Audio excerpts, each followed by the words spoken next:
Well, I just finally watched Game of Thrones Season 8, Episode 3, The Battle for Winterfell. Such an awesome title. Uh, yeah. I don't do reviews, except for the past 5 reviews. Well, no, they weren't reviews, they were rants or nitpicks. It's not a review, it's not a review. Because if you do a review, you actually have to know what you're talking about. And I don't know what I'm talking about, I'm just giving my opinion. So this isn't a review. This is most definitely a bloody rant on. Well, I was gonna say something, but first off, spoiler warning. Definitely a spoiler warning. This is going to be full on spoiler.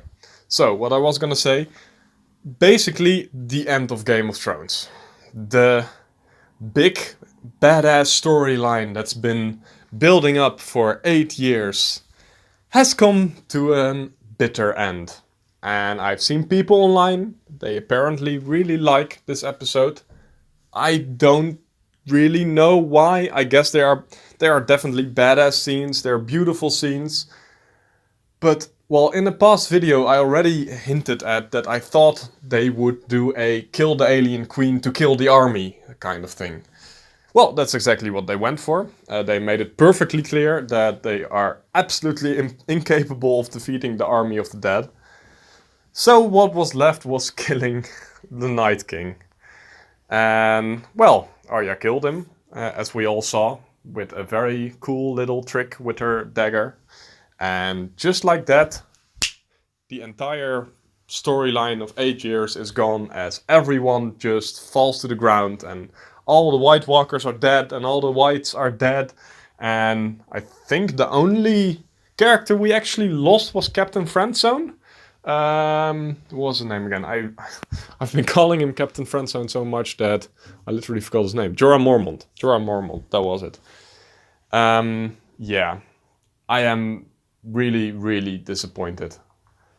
Like, I guess they wrote themselves in a corner because there was no way they could win, but this only works if the Night King is the most bloody idiotic villain of all time. Like, if that is truly how the army of the dead works, if he dies, everyone else dies, why the hell is he on the front lines? Ever. At all. And if he can be killed so easily with a little stab from a Valyrian dagger, then why the hell would you ever, like, for example, get close to Jon Snow or anyone at all? Like, you've got other White Walkers. Let them do it for you. You've got an army of a fucking million zombies. He had no reason to be there. If he wasn't there, they would still have won the battle and one of the million Whites could have killed the three-eyed raven. Like, there is literally no reason for him to actually be there. He didn't. I don't think he. Yeah, well, he killed Theon, but that's the only person he killed. Like, he could have controlled the dragon from a distance, like he controls all the other zombies. Like, I keep repeating myself because I'm actually angry. There is no reason for him to fucking be there. And while I'm angry, ranting anyway, the Whites don't make sense. Like in most scenes, they burn like wildfire. They burn like they've been soaked in some kind of oil, but they don't when they put out the flame wall, like by just having a few people lay on it. But then in other scenes, they again burn very easily when they're shot with burning arrows. Just in general, if they actually burn that easily, then you just have to shoot one burning arrow into their massive army and they all go up in flames. So I guess that's another bit of a mechanic that they wrote themselves into a corner with, but that's a nitpick. The Night King is not, like... Jesus Christ. That's horrible. That's horrible. Actually, I don't know if other people love this episode, because I haven't seen any reviews, because I really didn't want to hear any spoilers. But... not only is the entire plot of 8 years done with that, which is majorly anticlimactic to me, they also didn't lose anyone.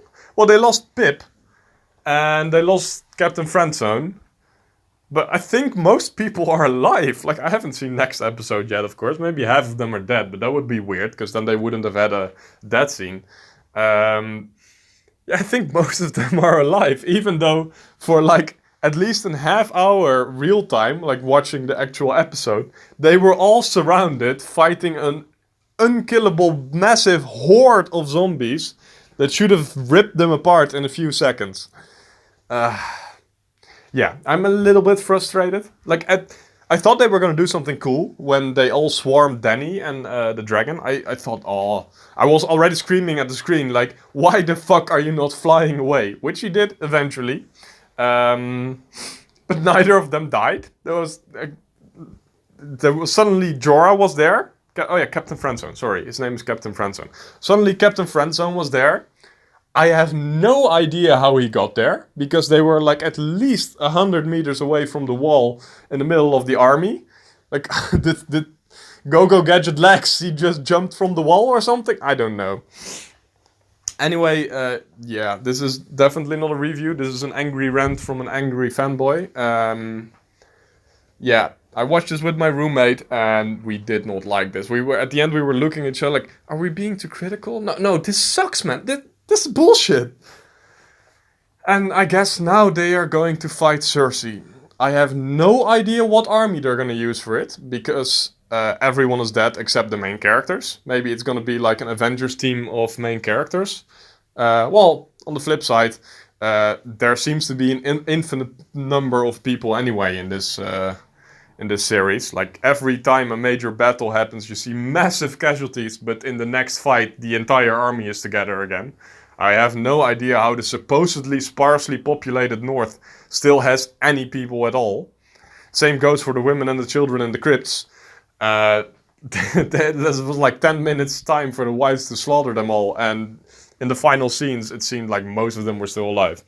I'm gonna cut this short, because otherwise I'm going to keep ranting for like 20 minutes, which I'm sure isn't enjoyable for anyone. I'm not even sure if this is enjoyable.